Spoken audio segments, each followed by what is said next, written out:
Nike, the world's most popular and biggest sportswear company. In just over 50 years, one man's dream of better shoes turned into a global corporation worth over $100 billion.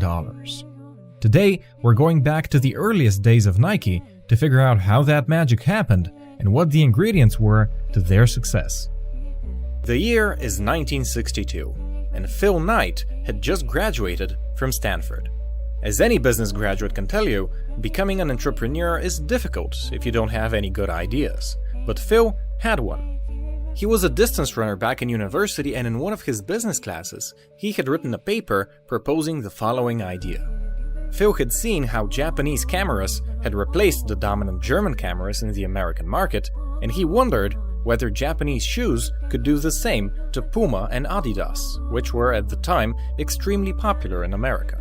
And by the way, that is indeed how you pronounce Adidas. But back to Phil. After writing that paper and graduating, Phil became obsessed with his idea about bringing Japanese shoes to the USA.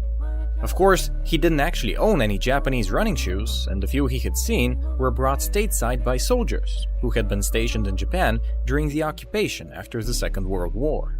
But this lack of exposure only reassured Phil that he had stumbled upon a great opportunity. He knew that to take advantage of it, he'd have to establish contact with a Japanese company and negotiate to import their goods to America, both of which were actions he had exactly zero experience with. But, as is befitting of the man who'd later create Nike, he went ahead and just did it. In November 1962, he flew over to Japan like a tourist and just started exploring. In the beautiful city of Kobe, he stumbled upon a shoe store that caught his eye. It belonged to a company called Onitsuka Tiger, and the shoes they made were, for their time, very high quality. So much so that Phil was determined to import them back home. He presented himself as an American shoe distributor and arranged a meeting with the company's founder. Phil made up a company name on the spot and offered to become Onitsuka's distributor in America, a proposal which, probably to his surprise, the owner actually accepted. With nothing more than his confidence, Phil had become the exclusive distributor for Onitsuka Tiger in the USA. He received his first shipment of 12 pairs of Tiger shoes in 1963, and he started selling them out of the back of his car at every running track he could drive to. Obviously, though, his strategy wasn't scalable, so he went to the only person he knew who understood more about running shoes than he did, his former coach at the University of Oregon, Bill Bowerman. Now, Bill was easily one of the most famous coaches in America at the time. He had in fact trained multiple Olympic athletes. He liked the Tiger shoes so much that he wanted to partner up.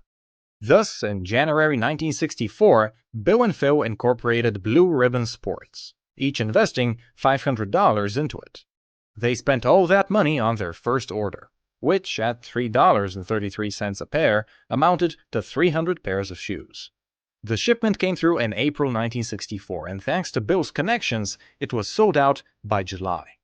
In their first year, BRS sold $8,000 worth of shoes, and with that money, Phil started hiring salesmen for his company.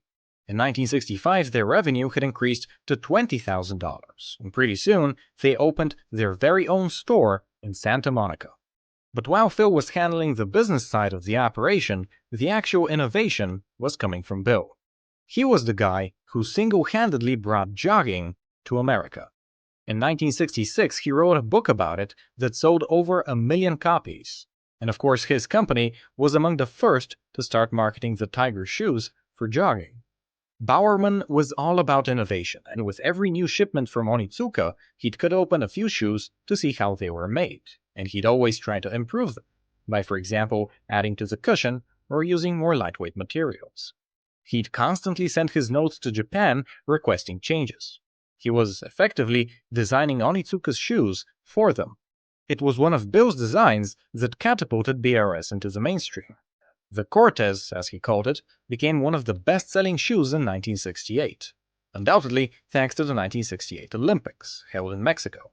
Thanks to the Cortez, BRS sold $300,000 worth of shoes in 1969. But they had a big problem. The Cortez was so successful that they couldn't keep up with the demand. Every new shipment they received sold out faster than the one before, but Onitsuka kept sending them at the same glacial pace. What Onitsuka were actually doing was satisfying their local demand in Japan first, and then sending whatever was left to America. Phil and Bill knew that to expand, they would have to evolve beyond being just a simple distributor. Then they realized that they held all the cards. The Cortez was Bowerman's design, so as soon as their contract with Onitsuka expired, they were free to start making it for themselves. Luckily for them, their contract would end in 1972, just before the Olympics in Munich. Thus, Phil had plenty of time to prepare for his big move. In 1971, he started working on the branding.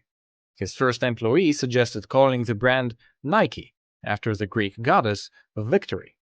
Then Phil needed a logo, so he went to a nearby university, snatched the first graphic design student he could find, and told her to make him a logo.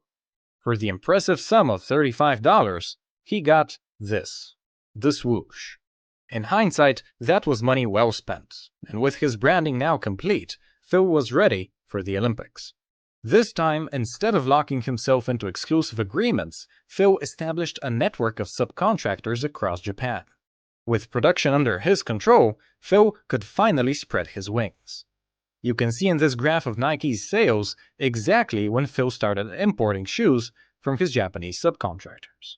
And yes, he started before his contract had even expired, in 1971.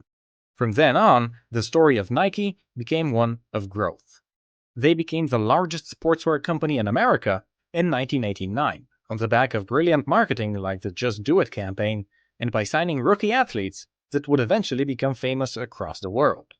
The ascent of Nike is a story every bit as interesting as the early days of Phil Knight.